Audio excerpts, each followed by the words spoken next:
Hey, my beautiful bitches, it's me, Fiona St. James, and welcome to another episode of Fiona's Coffee Talks. And as always, I like to start off every day with a fresh, hot, black cup of coffee. Hold the cream! I'd love to. And of course, I think of my favorite quote of the century by Oscar Wilde, which says, "Life is too important to be taken seriously, so lighten up, folks."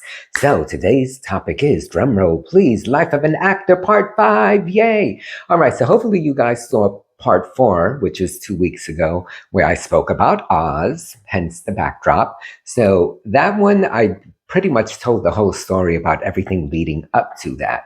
So I officially joined season 2, although as we know, season 1, I did a couple of isolated days, but I was pretty steadily on from season 2 all through the end.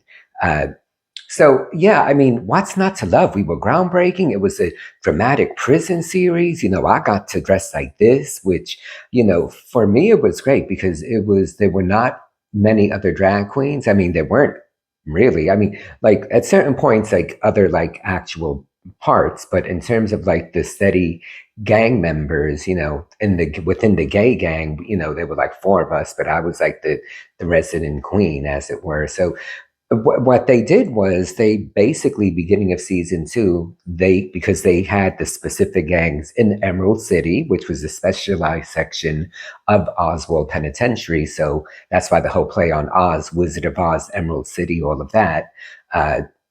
So each gang had like their main character, and then you had like their posse. But the gay gang, we never really had like an official leader. We were like the only gang. A couple of times we did like Jason Kramer at one point, early on, Richie Panlin, I think was the character's name. But, they didn't, it wasn't like the other gangs where like, you had Saeed or Schillinger who were there from beginning to end. So I like to think that I was sort of like unofficially like the leader because, who don't love a drag queen, right? And so even though we were like, I always say we were glorified extras, but we were definitely featured. And I was featured a lot. And, knock on wood, I had some really great moments. Like for those of you who watched the show, like during the boxing matches, I was the ring card girl. During the basketball tournament, they had me dressed as a cheerleader. And then above and beyond that, there were 3 different occasions where they actually gave me dialogue. And it was like, oh my Lord, the mute drag queen can speak after all. My biggest moment was the end of season 5, I think it was, the finale where I read the letter to Busmalis, where he had been like stood up by the Norma impersonator. And that was a really wonderful, tender moment for me. So, they definitely, anytime there was an opportunity to like feature me because I was dressed this way, because I was such a specialty character, then they definitely, use that to their advantage, which, I'm not saying I was exploited or anything, but you know what? If you pay me, you can do whatever you want, really.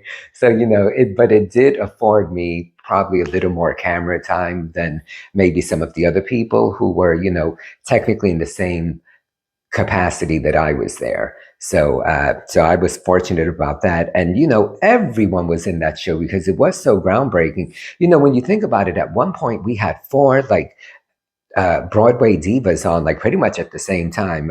Rita Moreno, who I adore, and she and I were very close. Betty Buckley, Elaine Stritch, Patti LuPone, who I loved, so she and I hit it off really well. And then Chris Maloney, of course, Lee Tergesen, J.K. Simmons, Lauren Velez. I mean, the list goes on and on. And if you guys notice, there's a lot of people who were on that show who were on Us, who then ended up in a lot of like the different Law and Order shows, B.D. Wong, etc. And that's because the executive producer of Us, Tom Fontana, is dear friends with the executive producer of all of those shows, Dick Wolf. So you see where there's like that crossover. So it was really quite wonderful. And also what was really neat about the show, like when it first came out, because it was so different than anything out there were people who would just be on, like famous people who would actually, my understanding was they would write to Tom Fontana and say, I want to be on your show. So then he would write cute little parts, like LL Cool J was on for 1 episode, Method Man a couple of episodes, even like Ali Sheedy for like 2 episodes, and even Pepper from Salt and Pepper was on for like a couple of episodes. So my understanding was that there were people who like wanted to be a part of this because they recognized, how groundbreaking it truly was. So, and, for myself personally, it was just one of the most incredible times of my life. That was pretty much from like 97 to 2003. And then towards the end of that, like the last year that I was on, was when I was Empress of the Imperial Court of New York. So like, I mean, picture this. I was like pretty much Monday through Friday, like 13, 14-hour days, like in like prison drag. And then when I was Empress, I was in drag, like full out drag, like every weekend, every minute, because I was like on weekends, I'd be traveling the nation or like doing stuff in town. And I remember I went from like stepping up as Empress to like immediately shooting another season of Oz to like being Empress all year. And then when I stepped down from Empress, excuse me, then we shot the final season of Oz. So there was like a good like 2-year period where like, girl, when was I not in drag?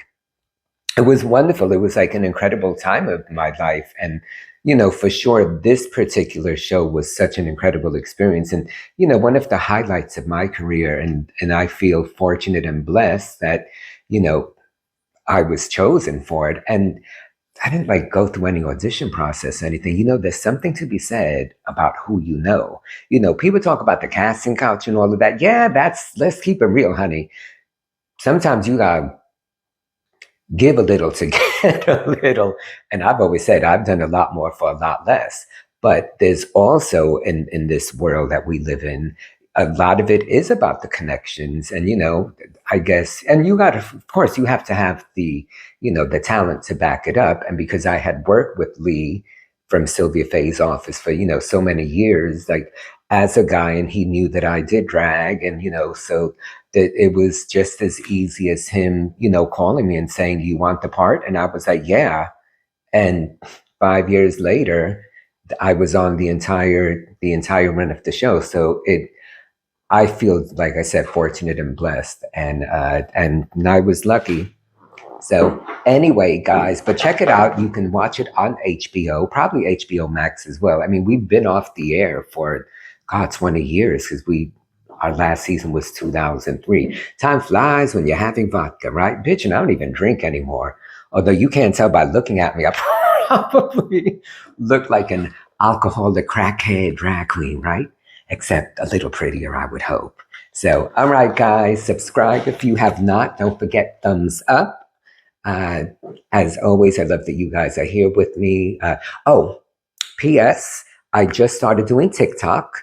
So I don't know if you guys have been watching my cute little TikTok reels, but I'm also posting them on like YouTube Shorts. So like check out the shorts when you're on YouTube on my page. Check that out there. TikTok, I'm at Fiona St. James.